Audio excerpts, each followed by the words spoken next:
Welcome back, everyone, to the Journey Principles radio show. We are broadcasting to you live from that beautiful city of Oaks, Raleigh, North Carolina. I'm your host, Josh Bledsoe, and today I am guest hosting with the master life strategist, the seed planner himself, Stephen. Welcome back. What's up, buddy? 2 weeks in a row. 2 weeks in a row. It's my birthday. It is hot as blazing heat outside. It is. Yes, very, very hot here in the great state of North Carolina. There were two hobbits that walked up to my backyard today and threw a ring into the backyard. It was so hot out there. It was so hot, I quit sweating. That's gross. All right, so, folks, this is the last Tuesday of the month. I can't believe that July is almost gone, and we're about to step into August, back to school time. And just before we get ready to go back to school, I want to talk about the issue or the topic of personal growth. It depends on how you look at it, really, if it's going to be an issue or not. It can be a challenge. And I've had friends ask me, Josh, why is personal growth so important to you? Why are you spending money on the books? Why are you going to the conferences? I mean, you listen to the radio every once in a while, but you're listening to podcasts so much. And I like to think that the example that I'm setting is kind of coming out, making these questions come out, or they're just kind of curious. But, you know, I think back to the version of Josh before personal growth, or as we like to call it, personal enhancement here at JP. And I'm a totally different person. But so I could speak to that, and that's kind of what I talk about. But the version prior to that didn't have a clue why personal enhancement was so important. So maybe we can start there. Maybe we start the conversation with, why is personal enhancement so important, Stephen? Well, the first thing I'd like to do is we have a birthday guest out there. It's a birthday? So Whose what? birthday? Yeah. Well, so I'm sitting here typing up here, Mr. Castello. I know I said his name wrong. Please forgive me in advance, but happy birthday, brother. Happy birthday. It was like 2 days ago.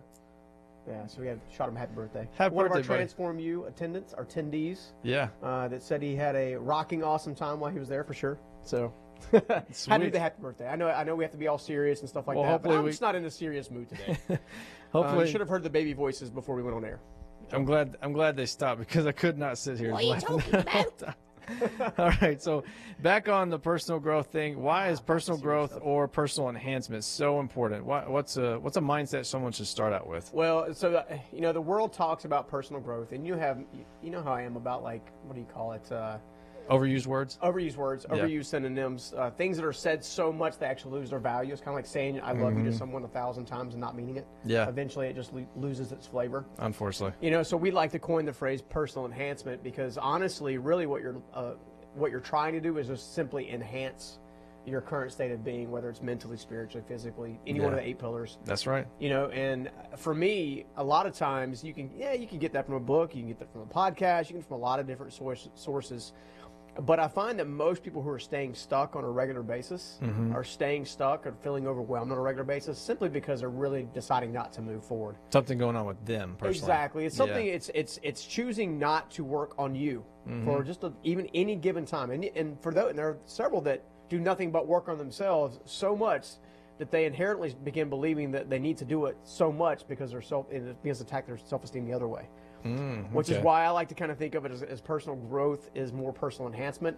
It is simply trying to make each day better than the day before. That's it. Simple. Just be the better version today than you were yesterday.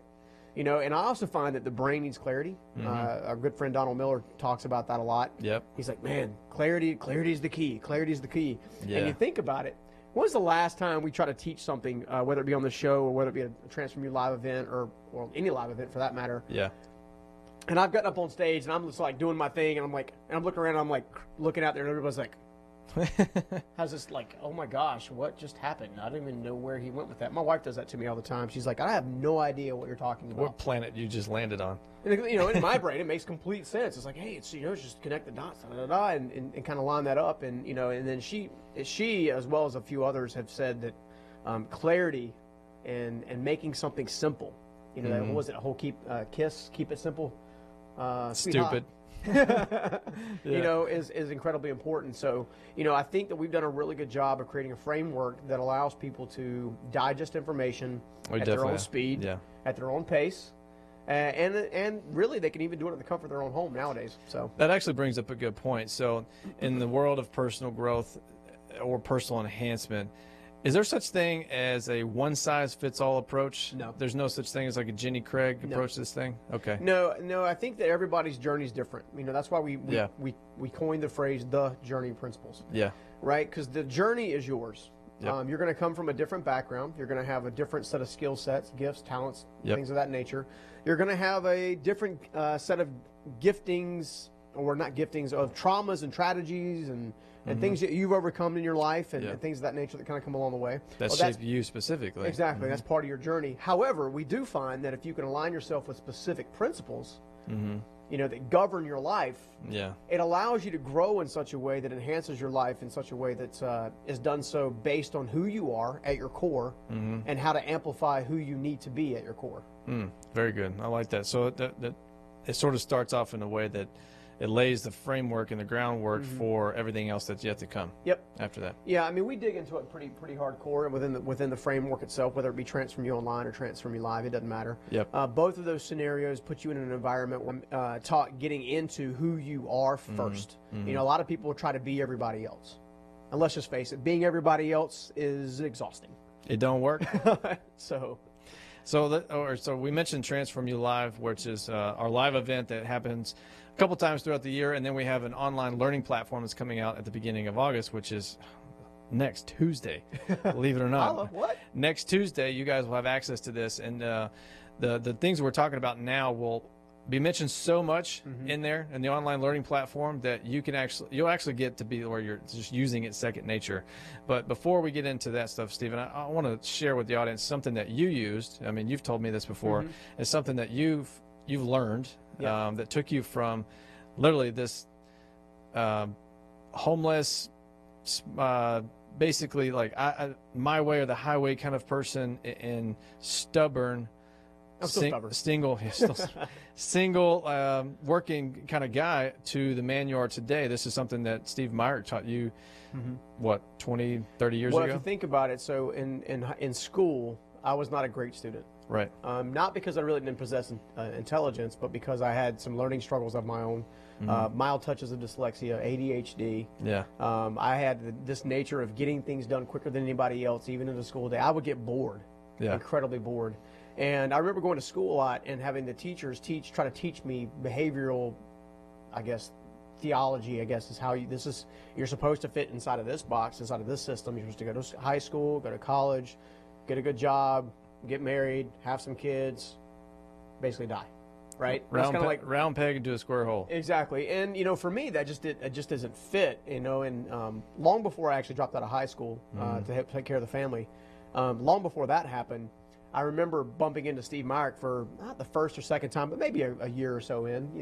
I had known him since I was maybe 11, 12, 13 years old. Right. And I remember him having this conversation, and Steve had a unique way of breaking down life, in an easier way. And I won't use some of the country bumpkin slang he used to use where, it's like a toadstool on a grasshopper or something like that, because he had those too. But for the most part, it was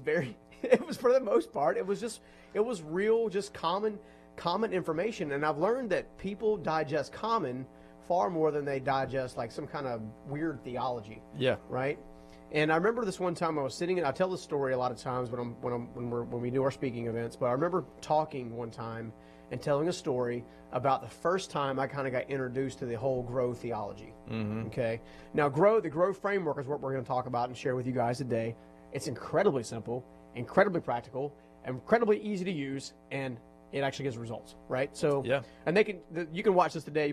You'll be able to begin using it today and actually change your life with it. So, and I'll never forget this. I've been working construction, off and on during the summer times for what seemed like months on end. Yeah. And right now it's like flashback central because it's like 90,000 degrees outside, and it was 90,000 degrees outside then. The only difference is I walked around without a shirt on a lot, had a tool belt, cut off jeans. I was the epitome of the construction guy, right? High top boots, and shorts, right? So I had some bizarre tan lines. Again, more information than anybody needs, but it brings color to the story. But I remember doing that stuff over and over again, and I remember thinking, my dad would tell me a lot of times, he goes, well, if you can make $12, $13 an hour, that's a good job, and you work for someone like Steve. It wasn't he was trying to teach me to be subservient. He was just teaching me what he knew. Yeah. But something inside of me had always taught me there was something more. I just really wasn't sure what it was.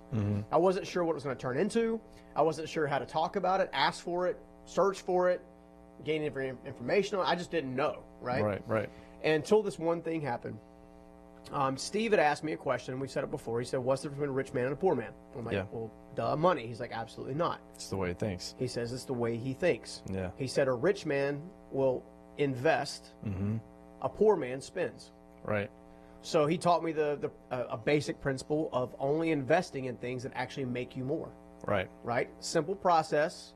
You know, but if you're given the choice to go buy, you make a windfall, go on Wheel of Fortune and win 20 grand or something or whatever. Yeah. Do I go and do something with the money that can make me more money as a seed, as an investment, or do I go buy a new car? Right. You see what I'm saying? Yeah. So he was trying to change my mindset because, you know, I had grown up in this environment where it was, there was always more month than money. There was always a bill that was behind. There was always a reason for the lights to be shut off. Right? There was always a reason for these little critters to be walking across the floor, you know, and those kind of environments, when you're in those environments on a regular basis, you stay conditioned to that. Right. And you kind of learn not to really look outside of it. You know, my dad, at the time, was a borrower. It was something that he used to struggle with. He would go and borrow money and then, you know, probably no intentions of paying it back and go borrow money again from the same people. And eventually, obviously, those bridges burn and ruin relationships. And similar situations, kind of, you know, you only know what you know. Yeah, so, you know, I'm giving you just a little background, take you all the way back to the beginning, because in this one episode, sitting in his white Grand Cherokee with his gray bottom, with a big dent in their left-hand bumper, he used to wear this neck brace, too. Like, it was just funny, because I guess he jacked his neck up and backing into stuff so much, but it was kind of funny. But at any rate, I remember him turning to me, and he was telling me the story, and then he goes, Stephen, I always want you to remember something. And I'm like, tell me now, Obi-Wan. You know, like, I remember sitting there like, yeah, what's coming next? Am I in trouble or what's going on? Only to find out, he goes, Stephen, you have to be willing to do today what others won't, so you can have tomorrow what others don't. That's good. I heard that for the very first time in 1993. I went home and jotted it down on a note, just a piece of note, like a notebook paper. Yeah. Stuck it inside of my drawer in one of our single wide trailers. Yeah. And it kind of just sat there. Lo and behold, 1996, 1997 rolls around. We had been relocated. We had gone from that single wide trailer to a nice house, and then unfortunately my father lost the house because of, you know, business went down, and, you know, so it was always this, and we were back in a single wide trailer. And I remember opening that drawer for the first time, and I read that, and for the first time it actually stuck out. That's when it resonated with you. That's when it resonated with me. And then, which is important to note, because even though we think that we shouldn't take notes on something, it may not hit us right then, but it always comes back some way, in a bigger way. Well, if you think about it, that one principle has radically altered the course of everything that I do. Yeah. It's actually been the root principle, the root seed, if you will, of everything that I've desired to grow towards and enhance from, right? So, you know, in his mindset, you know, I will do today what others won't, so I can have tomorrow what others don't. Yeah. As early as this week, I'm using that same thing, you know, and as I'm stepping back into my larger business for the most part full time right now, trying to get my organizational structure in a better place for growth and a better place to do some things, systems and processes to make it better. I find myself still living that one principle. I'm still living it. Last week we had a struggle with a customer, right? And I had a choice to make as an owner, as an operational officer, as a husband, as a father. Either I can let this take us out, meaning I can lose this customer because we're unwilling to do what they're requiring, what they're asking for, or we can be willing to do today what others won't, so we can have tomorrow what others don't. Yeah. I find myself living that one principle over and over and over again. And I'll never forget this. In 1998, after losing everything for well over a year, after becoming cocky and arrogant, after making a bunch of money in 96, and towards the tail end of 97, I proceeded to lose everything because I thought the grass was greener on the other side, and because I was dating someone that I thought was my world, and I forgot that I had to provide for myself and what would become my family. I remember going through all that, and I remember being inside of Steve's Jeep for the second time. He told me the same exact stories. This time he said something else. He pointed over on his dashboard. This is before they had navigation. This is when CD players were kind of a cool thing, right? Long before they'd be like, that's outdated. Yeah. He had the sticky note off to the side. And I didn't know it at the time, but that sticky note I'd seen 2 or 3, 5, 6, 7, 8, 10 times. And it would have different acronyms all over his car. Right. Right? Well, this one actually said grow. Huh. And he pointed at it, he goes, that's what you need right there. Okay. That's what you need. we used to have this theology called heal, grow, go. Yep. Right? We still kind of use that framework. However, the grow is probably the most powerful part of actual life enhancement and changing your life. And now let's be honest. At the time, did you think that's humanly impossible? I'm never going to be taller than I am right now. Well, that's humanly impossible. Well, except for when I wear these nice boots that have these like elevated lifts. Yeah. Yeah, then I can get a little taller. But did you think that he was actually talking about your anatomy, like grow taller? No. Well, no. I kind of instinctively knew there was something else coming. Mm-hmm. And before he began to elaborate it to me and tell me what was going on, you get around some people in life where it's just like, I just want to sit at their feet and learn and listen. Because you know what he's about to tell you is going to be epic. You just know that whatever's going to drip on you is going to do something powerful, right? Yeah, My granddad was like that. Steve Myrick was like that. Susan Batts was like that. Dave Ramsey was like that. Chris G.R.O.W was like that. I've had so many people in my life that have just, for lack of a better word, dripped on me, and shared their valuable experience. Good. So he said grow. Mm-hmm. What did he say next that was most important? Now, you've told me this story, but this is kind of where I was talking about earlier, folks, that your own personal enhancement and your personal growth, it starts with the word personal, right? Because you got to do it yourself. But when I asked Stephen the question, is there a one-size-fits-all to personal enhancement? I knew the answer was no to that, but I wanted his explanation to really kind of enlighten us and kind of give us that full description of there is no one-size-fits-all, because you fit you, I fit me, Stephen fits him, but what he's about to share is the framework which you can use specifically for you in all areas of your life. Now, you can do this across the big, broad spectrum, or you can get down narrow, which we recommend, in each of the 8 pillars of life. So what does GROW stand for? Well, think about it this way. So before even jumping into that, we keep going back to this word personal. Yeah. What it means is accountability. I personally believe that only you can change you. That's right. Okay? Now, I'm not talking about, obviously, that's you digging in with your time with, in my opinion, God, spending time with Him. I mean, the greatest changes inside of me have come from Him, 100%. Now, He's allowed other people like Steve and stuff like that drip on me. He's used them, yeah. But the word personal is personal because it's personal. That's right. You see what I'm saying? It's far too many times we spend so much time looking outside of other people. It's this person's fault I didn't get this. It's that person's fault I didn't do that. He didn't do this and it was their fault. Blame game, yeah. Exactly. Blame holds more people back than anything else. It's easier to say, I understand that happened. I understand that maybe I got to heal from that. But enough's enough. I'm going to make a difference. Right. I'm choosing to be more intentional and have more accountability on my personal basis, right? Yeah. So when Steve began to elaborate it with me, I've realized at this point in my life that there are certain themes that you'll hear over and over and over again. It's almost like they come from the divine man himself. Yeah. First time I hear it, Steve Myrick. Second time I hear it, here. Second time, third time, fourth time. By the time I got to my buddy CeeLo, he used to harp on this word. Harp on it. Oh my gosh. I'm like, dude, shut up. I'm sick of hearing that word. Right? And it was the word perspective. Yeah. Right? I love CeeLo to death. And I think he was the one that helped really seat the word perspective in my heart to really help me understand that it was incredibly important to really anchor that. So when I'm able to connect the dots from a conversation I had with CeeLo and Steve Myrick, I'm like, all right, I hear you. Yeah. Right? So the first one, the G, is gain perspective. How much time are you wasting right now in your life focused on the problem, not focused on potential solutions, or focused on what caused the problem to begin with? Right, kind of just sitting in the muck versus looking outside looking in. My buddy CeeLo would tell you that the most important thing about gaining perspective has one particular trait, and that is to look at things from so many different angles as possible. The more important the decision, the more important the change, the more important the starting point, the more perspective, the more different angles you should be looking at it from. That's good. I've got a friend, he's going through the same thing I went through last year, and that's job transitioning.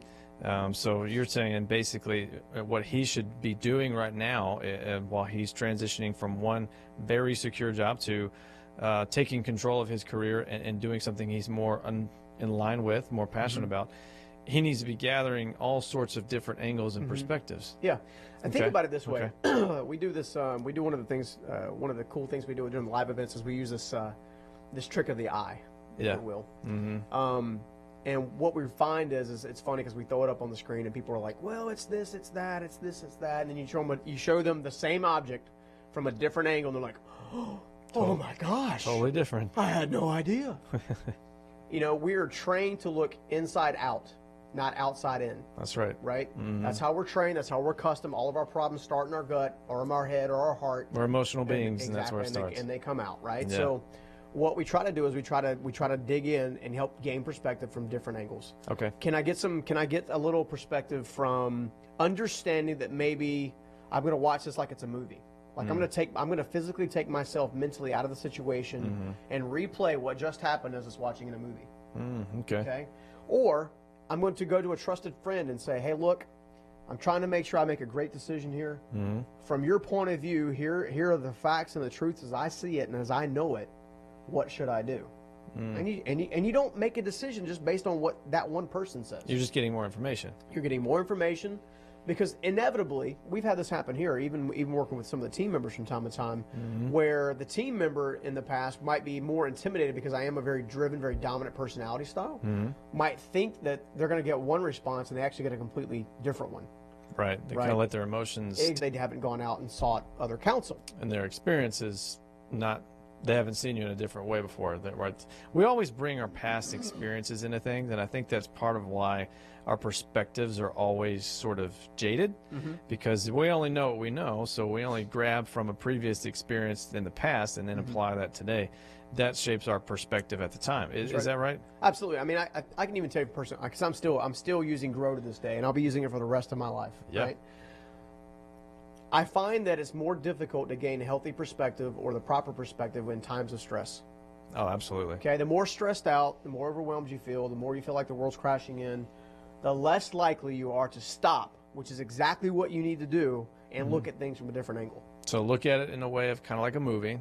Ask a trusted friend or family member their own perspective of what they say. Is there any other way they can do? You can also seek information, books, iPods, books, podcasts, videos, things of that nature that can help you answer questions. But I only advise getting information from sources that have been there before and have overcome it in a healthy manner. Yeah. How many times do you see people go get marriage advice from someone who's been divorced 4 times? Or financial advice, or From someone who's in real bankruptcy. Real estate advice from their neighbor that Exactly. in the neighborhood they're trying to leave. So be very careful about where you get the perspective from. Sure. Right? Okay. Grab a yellow pad and a pencil and sit in a quiet moment and just talk. And I hate to, it sounds kind of crazy, but talk to yourself. Ask yourself, what do I want from life? Yeah. All right. Well, if I know what I want, if I can get really clear on what I want, I'll begin to putting things in place to get there. Or in that specific situation, you could take, like, say, let's go back to this friend of mine. He has this job transition that he's doing now. He could take that. That could be the actual topic, and he can ask himself the 5 questions that you like to ask a lot: what's right? What's missing? What's confusing? What's wrong? And he moves on from there, right? And that gives him that better perspective. So, and here's what I want people to understand. So, even those 4 questions. Those four questions. My bad. I I said 5. We should add another one. Brian? We actually do have a couple more inside of Transform You that are really helpful, but you have to get there first. But those 4. I just made up one. Yeah, my God. Those 4 questions I learned from someone else who learned those from someone else. Yeah. You see what I'm saying?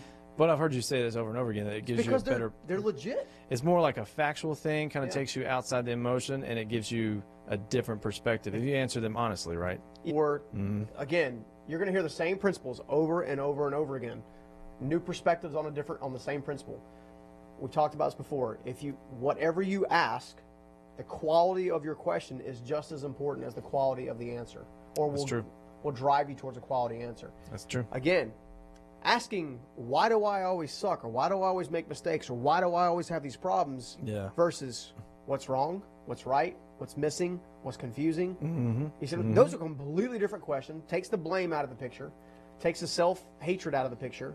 takes the blame that others have put at you, pulled you out of the picture. Yeah. It puts you in a better place to, in my opinion, hear from the Holy Spirit and actually dig in and actually get great responses to great questions. And all they're designed to do is to help you gain perspective, understand where you're at, so you can get really clear on where you're going.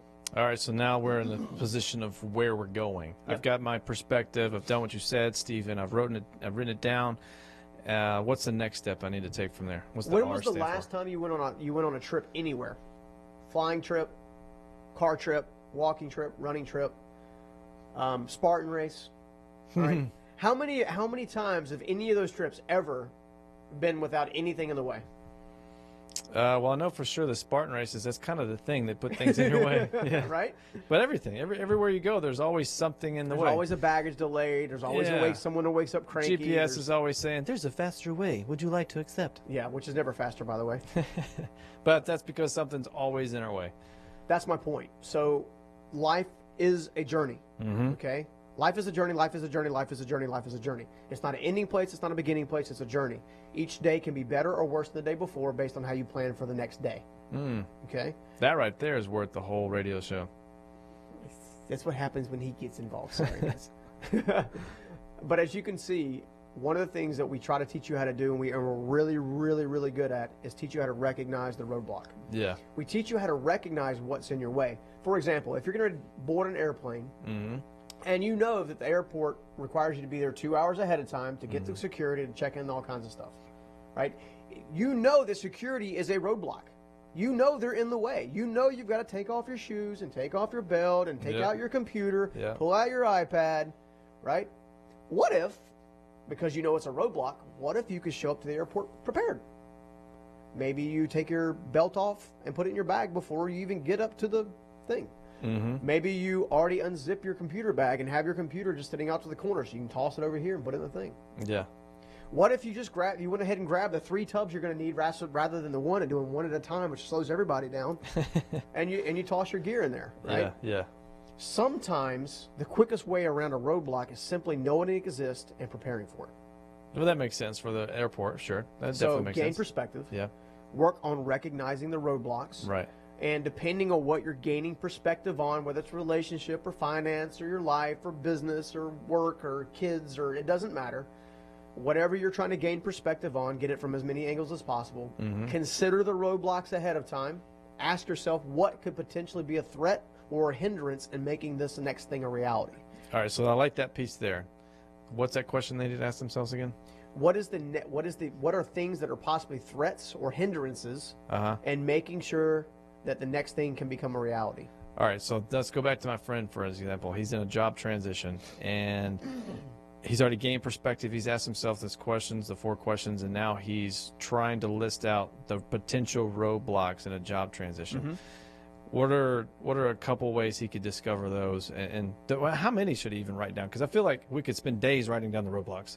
I think what'll happen is you'll end up finding 5 or 6 really key roadblocks that are in your way. Okay. So we're not there's talking stumbling about blocks and there's roadblocks. We're not talking about every little bitty thing out there, right? Like I like to think of it this way. Again, I'm a person of faith, so everything that I do, everything that I am, everything that comes through me comes from Him. That's how I look at it. Okay. I like to think that He will tell me what those roadblocks are if I ask Him what they are. Yeah. Okay. In times in past, when I'm studying, when I'm doing things, it's 5, 6, maybe 7 things tops. Yeah. You know, I use it all the time in business. I'll give you an perfect example. So, at CHE, okay, there's no secret here. I'm having to overhaul estimating, purchasing, and the field all at the same time. Right. Okay. Why? Because there are problems. There are things that keep coming up in front of my customer, prevent us from serving them with excellence. Okay. Now, does that make my people inherently bad? No. Does that make their heart inherently bad or desire to serve the customer inherently bad? No. These are things that keep coming up simply because we keep putting out the fire, but not fixing what caused the fire to begin with. Because they didn't recognize the roadblocks before. Exactly. Okay. So the first thing that I did when I had to step back into the company a couple months ago was I began looking to see what roadblocks were causing this stuff. Yeah. You know, what was causing my customer heartache? What were causing them to want to email or be upset? What's causing our installers to not be happy in whatever with the role that they've been happy at for 10 years? Yeah. Right? Yeah. What's causing that? Yeah. And as I began to look for the roadblocks, I began to uncover 10, 15, even 20 things, right? Right? So then it becomes prioritizing how you're going to attack the roadblocks. Right. So there's, but at least now you know what they are. exactly, which was the gaining perspective. Right. I knew that I couldn't just step back in and all of a sudden just start changing stuff left and right without having any clue about what was actually driving any of the inconsistencies, any of the problems. Okay. So the first step was to discover, explore what's going on, how is it happening, why does it keep happening, what's causing anyone to be upset or discouraged or anything like that. That helped me get to the roadblocks.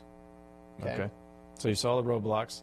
What I like about what you did as well, too, because we've had a conversation about this, is you stayed out of the blame game, right? Where it's very easy for us to blame because it obviously was a human. So which human was that I need to go blame?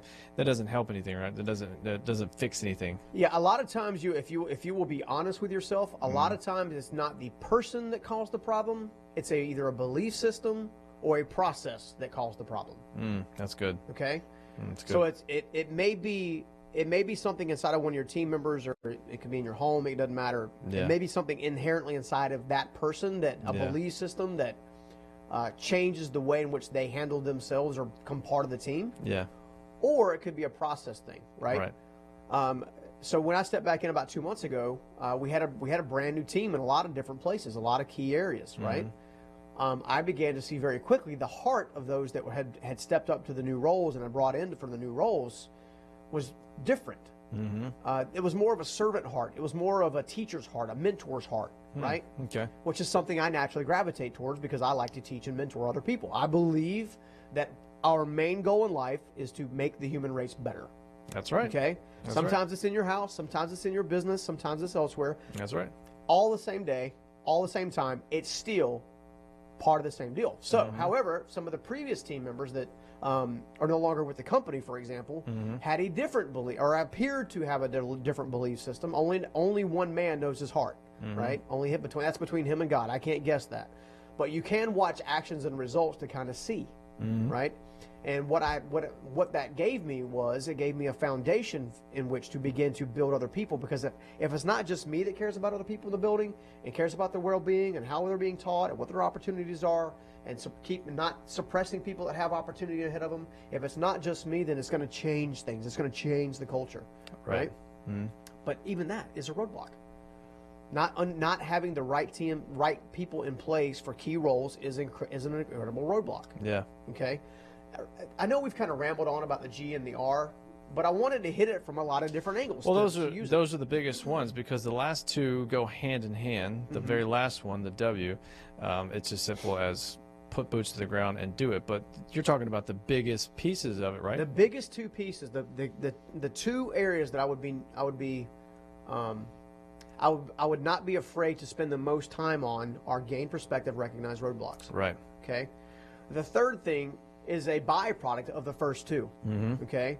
Once you gain perspective from all kinds of different angles, once you recognize the roadblocks, which is nothing more than threats and hindrances, what's going to prevent you from making something a reality, or what's going to potentially harm you, okay, then it comes down to simply organizing a plan. And I can imagine just by doing those first two things with diligence, patience, just really diving into them, getting different perspectives, different angles, you almost kind of feel that plan sort of working up in you during that process, right? I mean, you may not have everything from A to Z figured out, but you can at least feel the direction it's going, and I can imagine it makes you feel just energized doing that. Yeah. So I'm gonna try to give you a summary example as quick as I possibly can of how G, R, and O went really well together in a current situation I just got through working through, or in the process of working through now. Okay, cool. Our customer, one of our really large customers that has been a customer for ours for years and been a good customer, been good to us, began to be very frustrated because one of the communities that they had was having a hard time getting work completed. Not the 90% or 95% that's awesome and the quick install and all this kind of stuff. The last 5%, the setting of columns or putting up decorative accents and things, just the nuisance, what I consider nuisance items, right? The last leg of the race. The last leg of the race, all right? And obviously, if you're going to own a business, if you're going to perform, you need to finish strong. You don't need to finish last. Right. Right? It's okay to finish in second and third as long as you're constantly moving, right? Right. So in this given situation, the end result, the symptom was my customer's not happy because we can't seem to get this thing finished. Okay. Okay? I want you to know that I traced it all the way back after trying to gain perspective, right, and trying to recognize specific roadblock, all the way back to when the customer first received a bid from us. How far back was that? Oh, gosh, 2 years? Wow. 2 years ago, history-wise. Somehow, about 2.5, 3 years ago, we changed how we began doing bids in the marketplace. CHE as a whole has always been very itemized, this is what you get. This is everything we're going to do for you to make sure your service level is on point. This is everything it includes. This is all the supervision you're going to get. This is the scope. This is the spec. This is everything that goes with it. Somehow came to a summary document. Here are the top things that we're going to do for you, and here are the top things we're going to bid for you. And some of those items were not clarified. So what happens is, where the previous system was, we could create a material assembly or a material PO and then a labor PO. And I know I'm using construction terms. Please forgive me, but it illustrates the point. Okay.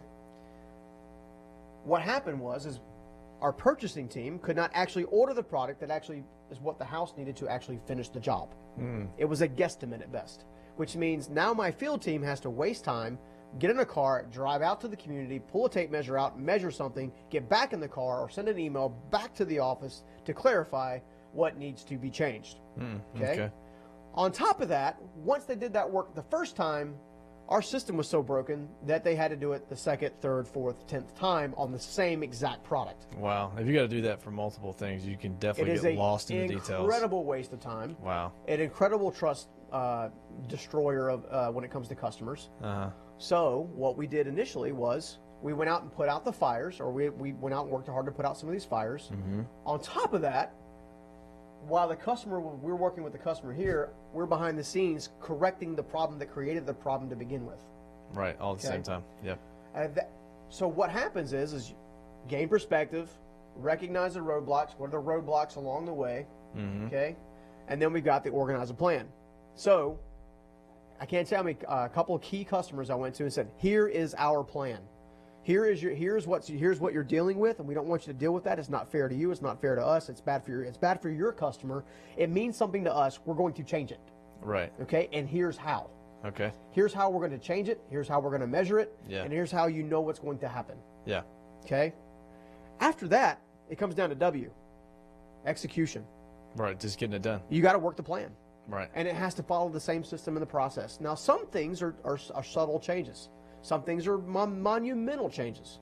And I'm using a business endeavor because it's the easiest one to use and illustrate right now. But work the plan right now requires flexibility. I can't just say, all right, we gain perspective, we recognize the roadblocks, we organize the plan, here's the plan, and then be like, well, okay, that's it. Right. Or get timid and not let it, and not actually take the first step, right? Exactly. So the next step is work the plan. It's actually hold yourself accountable to the plan that you created. And that's a good thing, a good way to end the show today. How can they hold themselves accountable with all this stuff going on? We're not talking about something as simple as, I'm going to organize a plan of cutting the grass this weekend.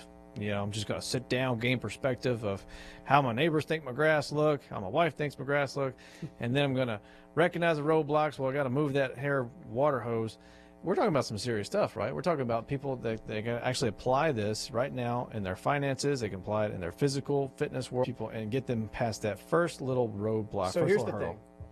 One, start where you're at and start small. Okay, don't start with, I'm going to make $1 million. Start with managing your checkbook. Yeah. Okay. Yeah. Start with spending less than you make. Right. Start with your debt snowball that our good friend Dave would teach everybody. Yeah. Okay. Little victory first. Little victories. Little victories always lead to big victories. You will never ever have a huge victory without a bunch of little victories stair-stepping the way there. It will not happen. You got to get some first downs before you get a touchdown. That's right. And it could be the right hockey play. We could use sports analogies out the wazoo. All day. We can even talk about the hobbits and Gandalf, right? Yeah. Each little battle took them to the next leg of the journey. Your life is exactly the same way. So in some respects, it's okay to start small. Yeah. Right. If you know you want to change your relational life and you know you want to have a deeper, meaningful connection with someone you love, or someone that you would like to invite to love, meaning you haven't found that person yet. Yeah, right? you may be seeking out that boyfriend, girlfriend, in both future cases, spouse. You need to understand what's holding you back from being the best catch out there. Okay? And I don't mean like looks and all kinds of stuff. I mean like character. I mean like, do I get angry easy? Am I easily offended? Do I constantly blame people? Do I get unbelievably like grouchy when I'm tired, right? I'm a big believer. I can tell you this. In fact, I can tell you this from personal experience. My wife does not love me for who I am. She loves me in spite of who I am. Jesus does not love me for who I am. Yeah. Jesus loves me in spite of who I am. Yeah, it's true. All of that is the greatest form of love. All of that is the greatest form of encouragement. Yep. All of that is the greatest form of enhancement and growth. That's good. I think we need to end it with that. So, folks, I hope you got a lot of good nuggets off of that. The whole can't even talk. Grow framework can literally be applied across the spectrum. It's not a one-size-fits-all, because the Grow framework for your financial desired outcomes or your physical desired outcomes or your relational, whatever that may be, it's all going to be different, but you can still use the framework. This is why we call it a framework, not an actual plan itself. The plan is what you work for at the end. And if you want more on this, you can access the Transform You online learning platform that's going to go live next Tuesday. Just be watching. We're doing some free stuff, aren't we? We're doing a lot of free stuff with that. Okay. So just be on the lookout of that. You can dive into this subject and a whole lot more there. Thanks, guys. We'll see you next Tuesday, I guess, inside of August. We'll see you in August. That's right. See you in August. Take care.